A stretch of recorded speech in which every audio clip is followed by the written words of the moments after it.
It's Medical Experts in Football, and I'm Taiwo Adeshikbin, your host. Today, you are in for a delicious surprise.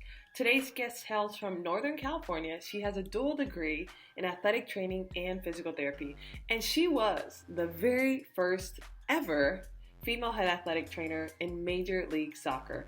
In just 4 years, she's worked her way through several positions to eventually become the Director of Sports Medicine and Rehabilitation for the MLS Minnesota United FC. Today, she works as a player, health, and performance consultant at Minnesota United FC. Hear about her secrets to thrive in a professional team setting despite being a female among many dudes, the various positions an athletic trainer holds, and also how an athletic trainer and physical therapist can best work together. Stacey Hardin is her name. Where is home for you, and how would you describe your city? So I'm from a town called Fairfield. It's exactly 26 miles between Sacramento and San Francisco, right on the other side of the hill from Napa Valley. It was more of a farm-based community when I grew up. Now it's transitioned a little bit more as kind of the sprawl from the Bay Area has come out this far. But it's a great place stuck between two wonderful, incredible cities. So you have all the city amenities, with some of the advantages to being outside of the city as well. Tell me about Napa Valley, because I live in Arizona and Georgia now, but everyone's like, you got to go to Napa Valley for a vacation. Is it that you can have like a relaxing time? What's there? You can pretty much do whatever you want. It gets its fame for wine being one of the kind of wine regions in the world.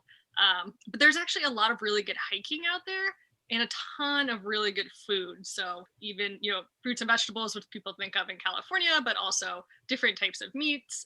And a lot of people from other cultures come to Napa, mainly for the wine, but then they end up staying there and bringing their culture in too, which is really cool to see this little pocket of diversity. Cool. If I were to go to your city, what are some cool hiking spots I should travel to? Oh my gosh, there's so many. So probably depends on where you fly into. So you can either fly into the Bay or fly into Sacramento. Sacramento has some incredible hiking around that area. It's also about 2 hours away from Lake Tahoe, so you can go all around the Sierras and beautiful areas up there. If you come in through the Bay Area, there are a ton of beach-based and marin-based hiking that you can go on. So, there are the redwoods if you want to go up north. If you want to go down through the desert, you can do that. I would recommend you just come. I still haven't, in my 30 plus years, I still haven't even scratched the surface, I feel.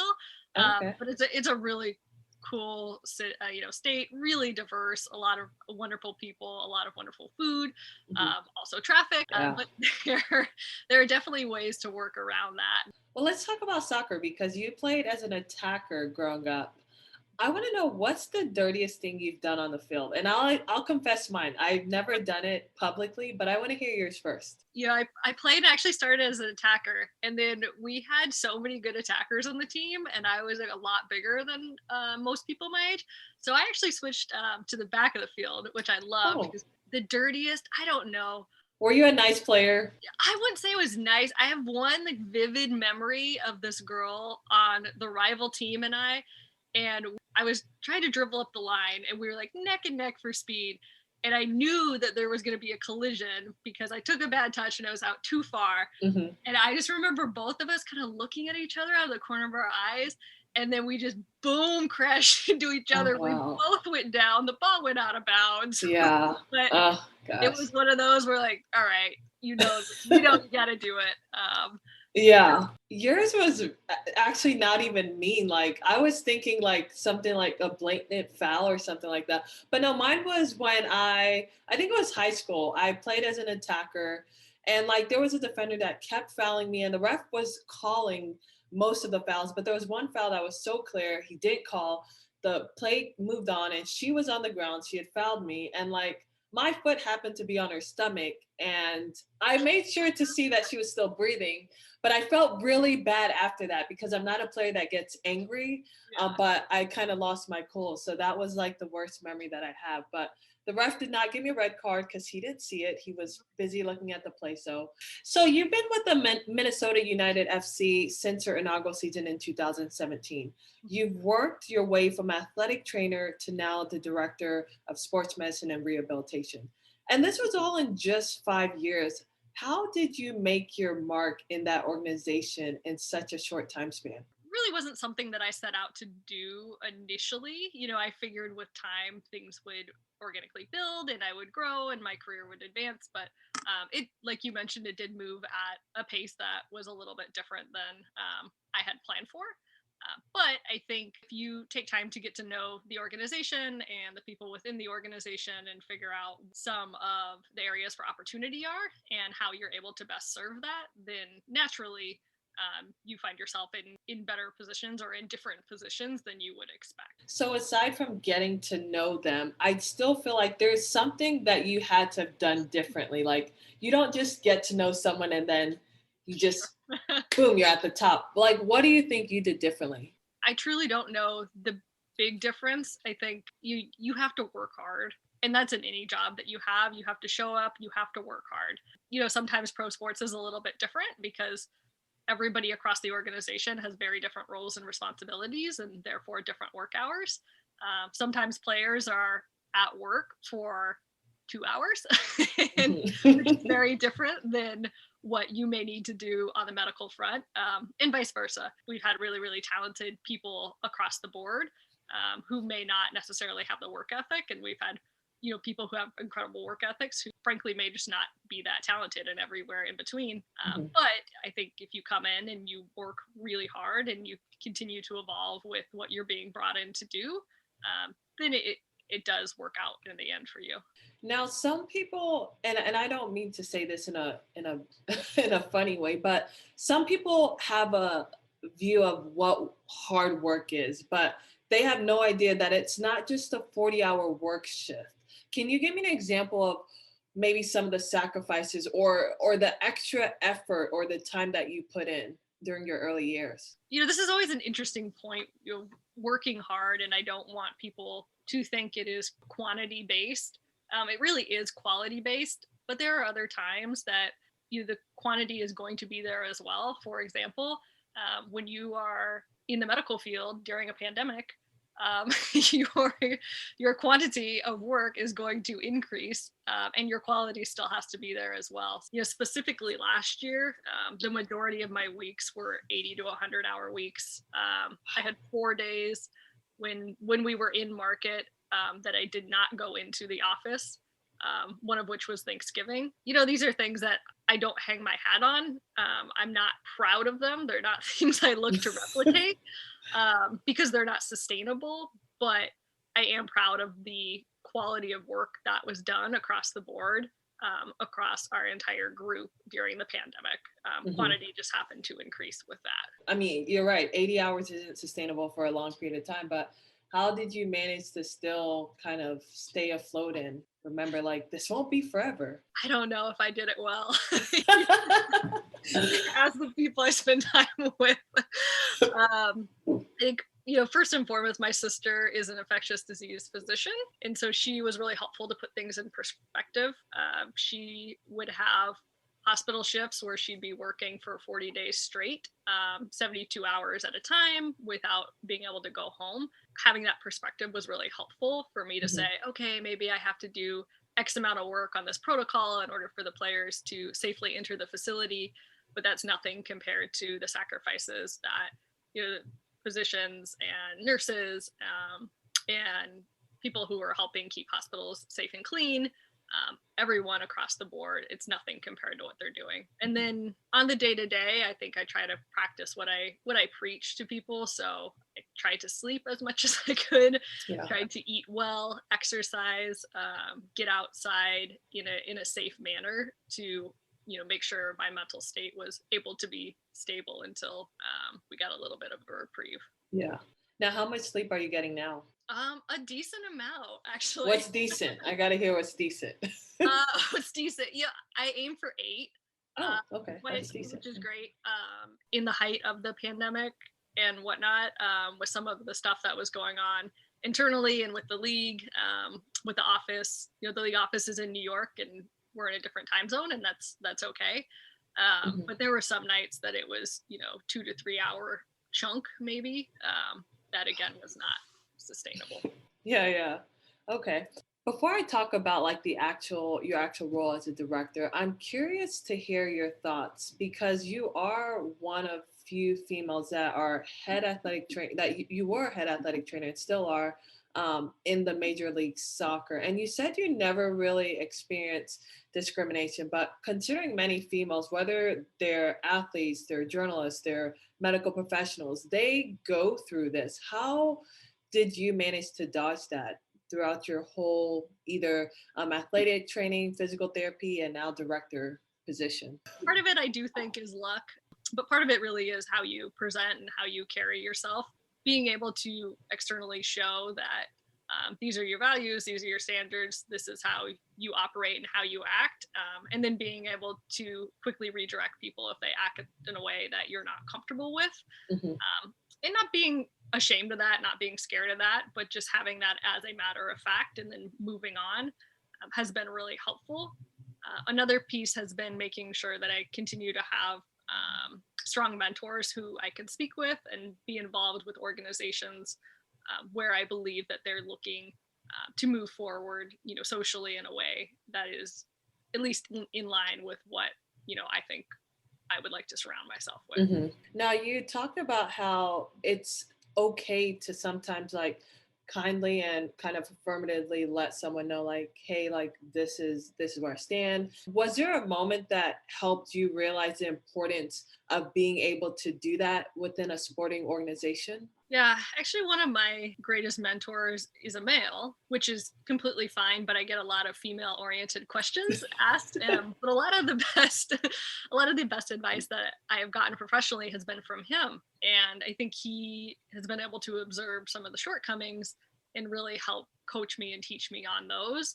So I didn't have to make some of the mistakes that he's seen made throughout, his career. So What's the best advice he's given you? he told me to take risks. He said, if you treat people well and you are true to who you are, you can take risks, personally and professionally. But professionally, you will always be able to go back. So if you have this great job right now and you're wondering, can I try this other thing? Can I move here? Can I do that? Your doors will always be open if you are a good person and true to yourself and what you believe in. Yeah, no, I agree with you. I think all my life I've taken risk and I did not know the end result, but I said, let's just go and see. And if it works out, great. If it doesn't, then we'll keep going. But before we get into your role as a director now, I am curious, how did you realize at such an early age that you wanted to work in the Major League Soccer? So I grew up in a soccer family. I had Earthquake season tickets. So my family and I would pile in the van, we'd go down, we'd have our little tailgate, we'd go to the game at Spartan Stadium. There'd be 9,000 people in the stand. So I remember being 12 and telling my mom,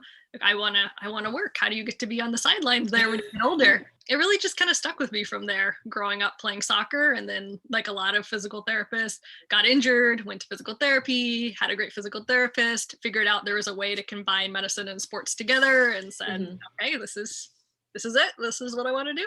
So as a director now of sports medicine and rehabilitation, can you describe your typical work week given we're in season? So in season obviously is different than every other part of the season. In season, you're really looking to help prepare the players for the next game, whenever that is. So you have players obviously who are injured and maybe on season-ending injuries, or post-op. You have players who may have more short-term injuries, and then you have hopefully the largest part of your group, which is your maintenance group, and really looking to optimize their body, so they're available to be selected. So you have athletic trainers, and I know you mentioned how your team, you guys work so well together, but what is your role when it comes to managing also the other staff members? Because I can imagine that you have all the time in the world to be directly with the athletes, or do you? It really is a true team effort, and I think that that's the only way that a system can be successful. So We really try to make sure that we sit down at the beginning of the day and make sure that we are organized. We know what tasks need to be completed and we know who is going to complete them. And then we always, of course, touch base at the end of the day. We have our larger departmental meetings and whatnot, but that constant communication and, planning and expectation setting is helpful to make sure that we're able to achieve what we need to for the day. So are you at every game as well? Because I know the athletic trainers typically they'll travel to all the games. Is that something you have to do or? There are 3 athletic trainers who are mandated to be on staff by Major League Soccer. The idea, or one of the ideas behind that, is that it would give staff an opportunity to rotate because there is such a long season. Typically, there are 2 athletic trainers who do the majority of the traveling. Occasionally, there is one that kind of rotates in and out for either personal reasons or they just need a break, which is completely fine. Because even if you aren't traveling, you're at home and you're covering the non-travel events, which can be just as hectic. Yeah. So yes, typically I do travel still. So what additional roles have you assumed now compared to working as just the head athletic trainer? There's a lot more interaction with upper management. So that's things like budget, strategic planning, and then there's a lot of interfacing around COVID as well, policies and procedures. People don't realize that as a professional sport, you are also a business organization. So you still have the business standards like a normal business would. You just happen to specialize in sports. So there's a lot of behind the scenes, from the legal standpoint, from the financial standpoint, from the operational standpoint, that people don't see, but that need to be taken care of in order for things to operate smoothly. Sounds like you need to be a good communicator. It always comes back to that, right? Yeah. I guess I am also curious because I obviously have a physical therapy background, so I know a little bit about athletic trainers, but can you kind of just tell me what the main difference is working as an assistant athletic trainer compared to the head athletic trainer? I mean, you both have degrees. What's really different about those roles? The assistant versus head athletic trainer, especially in Major League Soccer, it is really dependent on how your organization distributes the roles and responsibilities. There is a large admin base that goes along typically with the head athletic trainer role, but it really is up to whoever is running the department to decide how they want to distribute that. There are some organizations where the head athletic trainer is much more based in clinical care, and then the assistant does the admin. There's the opposite of that. Okay. So how long did you work as an assistant athletic trainer? Was it just 2 years? It was actually just the first year. Just the first year. Wow. The head athletic trainer at the time left and took the head athletic trainer job with LAFC. So he went from expansion hopping, if you will. Yeah. So the GM actually called me when I was in Hawaii. He left. Are you interested in taking this role? Oh, really? I hadn't even really thought about it. But then I did sit down and actually called my mentor and said, hey, here's the opportunity. Here's where I think I would be capable. Here's where I think I would fall short and definitely need to learn more as quickly as I can. What do you think? And he just said, take a risk. You know you're going to do the work. You know you're going to do the best that you can. So you said that you knew that there were some things that you probably still needed to work on. What were some of those things that you have still worked on even once you took upon that role? Learning is one of the really fun things about being in school is that you're almost force fed it, and then you come out into after school life and you can really learn as much as you want. Obviously, like having the internet is an incredible resource, but you can also really stop learning if you want to. Yeah.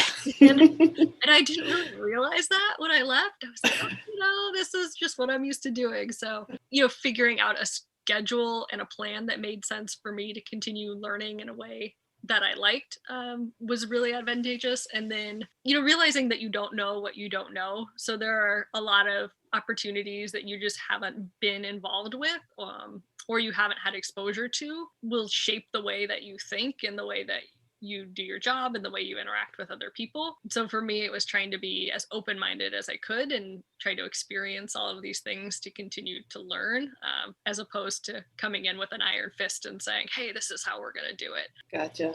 Now, for new athletic trainers, I'm curious about your thoughts. Do you think that they should really just be patient to maybe work first as an assistant athletic trainer before even considering a head position? Not saying a team would hire them, but do you think that's the best way to go and learn? Yeah, it's interesting because people in physical therapy and athletic training now are starting to get specialized really, really early with residencies or fellowships, and there are certainly pros to that. One of the cons that I have seen though is people just don't have the real life experience. So prior to MLS, I worked 3 years in the Division One level, and I just got a ton of reps.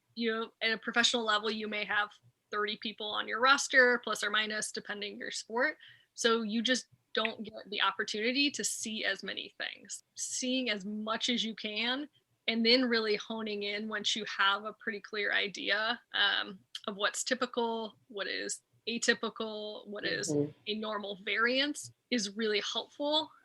Then when you do specialize, you can say, okay, this is something I wouldn't expect, but I have also seen an atypical variance of this kind, as opposed to sounding the alarm and saying, oh my God, that doesn't fit the textbook. We're out of here. This is really bad. Mhm. So when we go through the hiring process, I favor people who have had different types of experience and have not only worked in the league, because I am more confident in their skill set and knowledge base. I think you bring upon a good point, and I hate to be this therapist because I did graduate from PT school. I went straight into residency, orthopedics, but I did it because I knew that there probably wouldn't be a better time for me to do it, given that I'm now like doing more journalism stuff. But like when I was telling students, I was like, honestly, I don't see why you just don't wait. Like just work a little bit, work a couple of years, and then kind of get a feel, and then go in to do a residency. I mean, given I still went through a residency, and I feel like I still study a lot more now, even though you have your OCS. So I think if you do a residency and you are still trying to learn, like I think you'll be just fine. But I think that there are some people that think, okay, I have a specialty, then I get a job. And it's like, no, it doesn't work that way. So, well, who are the type of people that would not thrive working in the kind of setting that you work in? I think somebody who wants full control of their schedule. You are not in control of your schedule. There are a lot of really wonderful parts about working in professional sports. There's a lot of flexibility throughout your individual day, but you aren't going to be able to say, hey, I have a X birthday, wedding, anniversary, whatever it is on this day. Can we please move our away game because I want to be able to do this and I want to be able to travel? The off season is going to be the same time every year. So if you don't like traveling in the winter, that might be an issue. So just that larger issue of, scheduling and control. Mhm. Um, and, having weekends consistently off, small things like that can really contribute to a lifestyle that you may not enjoy outside of kind of the obvious schedule related challenges. It sounds silly, but people who don't like working in a team do have a hard time. There are more people who are more collaborative than others. There are certainly people who I would probably describe as dictator like who Mhm. do work in professional sports. Either A, they don't last long, or they don't last long at a single organization, or they just really aren't happy, and everybody can tell because you are in a team environment and you can't just work as a team of one. Mhm. Now, there are some medical professions. I mean, you played a team sport, so you kind of had that exposure and just going to games. I'm sure that kind of helped. But there are some medical professionals that truly have no idea what it's like to be in a team setting. How can they even just maybe get an understanding of why that's so important? Because having the clinical knowledge is not enough, like you said, to really thrive in a team setting. Yeah, I mean, so much of your day is based off of your interactions with this group of people and really trying to optimize and lift this entire group of people together. And you people are everywhere on the spectrum. You may have a player who is injured, who is really, really struggling. You may have somebody who is a national team player and they can't stop scoring goals. But collectively, the group has to be able to lift each other up and move forward. And if you're not one of the people who's helping to lift up, then you're probably one of the people who's creating an anchor, Mhm. which doesn't you know lend itself to longevity in a position or in a lifestyle. Yeah. So you got your bachelor's in athletic trainer and then you went straight to get your PT, or it looks like you didn't even stop. So you went ahead and got your PT degree. Like, why did you feel the need to do that? Yeah, so there were actually two accelerated AT-DPT programs, combined programs at the time. There was one in Boston, the one that I did, and there was one at Quinnipiac in Connecticut. And being from California, I had my California brain on. I was like, well, at least I've heard of Boston. I've never heard of Quinnipiac, so I'm not going there. So figured out there was a way to combine both and said, all right, this is what I want to do. So it was 6 years straight through, including summers from the very beginning. So it was intense. We started with a lot of people and we ended with 7, I believe. Oh, So wow. Tough, huh? You figure out very quickly if it's what you want to do or what you don't want to do. Yeah. But it was an incredible program, great experience, and then professionally, helpful because you went in and you were able to achieve what, sometimes takes people longer. So did you have an interest in becoming like a physical therapist? Because I know that you did work in a clinic setting for a couple of years in LA, but was it always your long-term goal to work in the MLS? Yeah, it was. I think I was always and continue to be very interested in just, learning as much as I can and being exposed to as much as I can. So like we talked about, I worked at Boston University after I graduated for 3 years, got a ton of experience there, and then made a change for personal reasons out to LA. And it was actually great. I was a little bit bored, to be honest, with just the monotony of the schedule and the scheduling and the here at this time, out at that time. But I got to see a ton that was different. And, the clinic catered to the athletic population, but it did have patients of other kinds. And so, going from a collegiate setting where you're seeing, 18 to 22-year-olds with all the same type of sport related injuries, it was a good opportunity to step back and say, all right, you're getting a little too focused, a little too narrow minded. Let's think a little bit bigger. And then, starting to focus in again when I got back into soccer, the Major League Soccer. Yeah, and I was actually going to ask you, not saying that you didn't enjoy the experience, but I was just so curious as to why you then went to Major League Soccer. But you did state a little bit of was just kind of the repetitiveness. But with Major League Soccer in that setting, are you telling me that you don't see a lot of the common injuries or have to deal with a lot of the same things, or is it very different day to day? No, it's very similar. And a lot of people ask, like, oh, was it this hard jump going from Division 1 into professional? And it wasn't. Every organization is run differently. And so you can have really, really professional, well run, universities and colleges, and you can have poorly run professional teams and vice versa. So it really wasn't a big jump. The first year in Major League Soccer, the team wasn't exceptionally well resourced in the sports medicine arena. So it's not like we were saying, hey, let's spend all this money, which I'm not sure I would have anyway. I don't think that's good practice, but everyone expects when you go into the professional environment, you have all these different resources. And that's not necessarily true. So it wasn't that big of a jump. Have seen and heard of different organizations where it is a big jump, either going from a university or college that wasn't well run or wasn't well resourced. I could see that being a big jump, but strong Division 1 programs I think are at least comparable to some of the professional teams. Okay. So it wasn't a huge jump from collegiate to professional. Like, just think about your education because you had your athletic training degree, but you were still in PT school. I'm curious, how did you hone your athletic training skills while you're still getting your degree in PT? Part of the program, and one that they really put an emphasis on, was continuing different clinical rotations. So you were never just in school. And we had a strong athletic training program, obviously, on our campus. And so we always had availability to learn through our mentors who were on campus as well.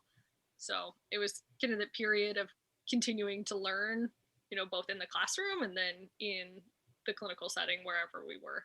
So when I did my undergrad, I wish I would have got an athletic training degree just to learn more about the on-field management, but I got a flimsy health science degree, which there's nothing wrong with it, but nevertheless, I did take an athletic training course, how to tape an ankle, and I never mastered it, obviously. But what's one skill an athletic trainer should be sure to be proficient at when they leave school? Not that they're going to be perfect, but they really need to try to maximize their time during their schooling to learn.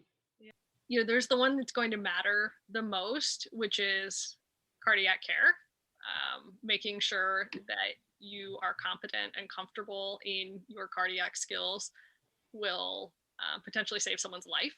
So that is extremely important, making sure that, if you are covering an athletic event, or even if you're not, honestly, when I'm at the airport, I do it all the time. I'm like, where's the nearest AED? How would I get out of this situation? Nice. Huh. I never thought to do that. drilled into my head by the athletic trainers who taught me, who are incredible. So cardiac care would probably be the most important one. The one that you are going to get judged the most for as an athletic trainer is your ankle taping. I knew it. So if you, and you can tell who comes from a football school, who doesn't. At BU didn't have football. Our biggest sport was ice hockey. Guess what? You're not taping anything really in ice hockey, at least ankle wise, because they're going in a boot. You can do different kind of lower extremity tapings. So you could, and I will say, I'm not the best ankle taper. I am proficient, but it's not always looking great. Like this is maybe one that we do, like this is a practice one where you're going to go out and train. Okay, this isn't a game day. This is not game day. That's funny. That is funny. That's interesting that you mentioned cardiac. I clearly didn't even think about that. So for athletic trainers, they obviously have to be, I'm sure, Red Cross certified, CPR. Do you all take additional courses? Yes, there are different program requirements there, and it really is built from the beginning of your curriculum to be focused on your emergency response. And like you had touched on earlier, one of the differences between athletic trainers and physical therapists, I think, is the degree of education and exposure to emergency situations and appropriate care in those. Obviously, there's a lot of overlap between physical therapists and athletic trainers, but that's probably the number one area where I see the biggest discrepancy, regardless of schooling, different programs, backgrounds, even the SCS certification that can be done for physical therapists, the sports specialists. And this is my opinion only, I don't think that 2,000 observation hours replicates a 4-year degree and multiple courses and multiple clinical exposure. So I would feel much more comfortable having of equal knowledge levels. I would be much more comfortable having an athletic trainer try to resuscitate me versus a physical therapist who was covering the same event, to be honest. Well, there are physical therapists that are assuming director roles. I don't know if it's in the MLS, but I know a couple in the NWSL. But do you think, what can a physical therapist do to get that training before even considering these roles? Because in my opinion, I am kind of on the same page with you. I do think that they should have more time to really learn it, but at the same time, they are knowledgeable about how to manage an injury. So what do you think they could do to gain that? Is it just practicing on their spouse or on their sister how to do it? What would you say? Yeah, practice is certainly one, but the other thing, as a director, you don't need to know and be the best at everything that is being done within your department. And you can't be, and you should have specialists who are within your department as well, who are better at it. So if I was a physical therapist and I was in charge of PTs and athletic trainers, and there was event coverage and a cardiac situation, even in my planning, I would say, hey, you are much better prepared to do this, I would be able to do it. I would be knowledgeable, but you are the number one person. This is your specialty. You're the one. And that doesn't mean that, you stop learning and you stop practicing and you stop trying. But in an emergency situation that is life or death, I will defer to the person who has the most training. Okay.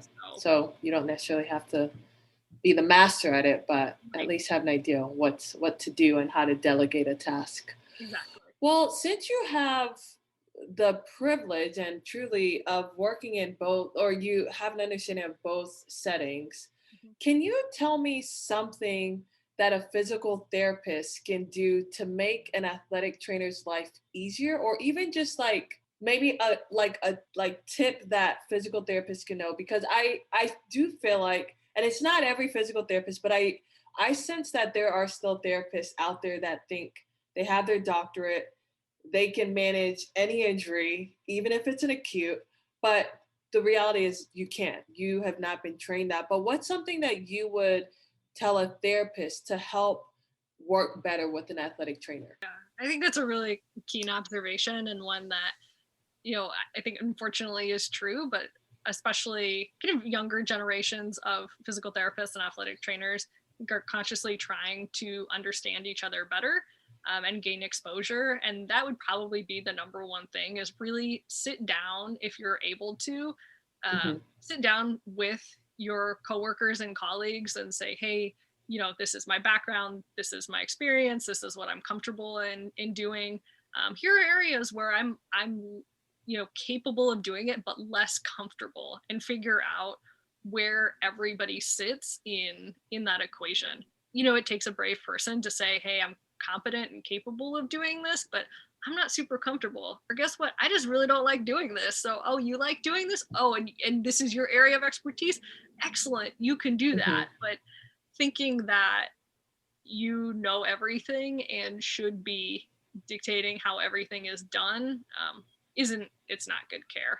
Now, what about athletic trainers? Because obviously, not every athletic trainer is going to be working in the Major League Soccer. There are some that are working for high schools, and sometimes these high schools are partnered with companies that then have physical therapists working in a clinic.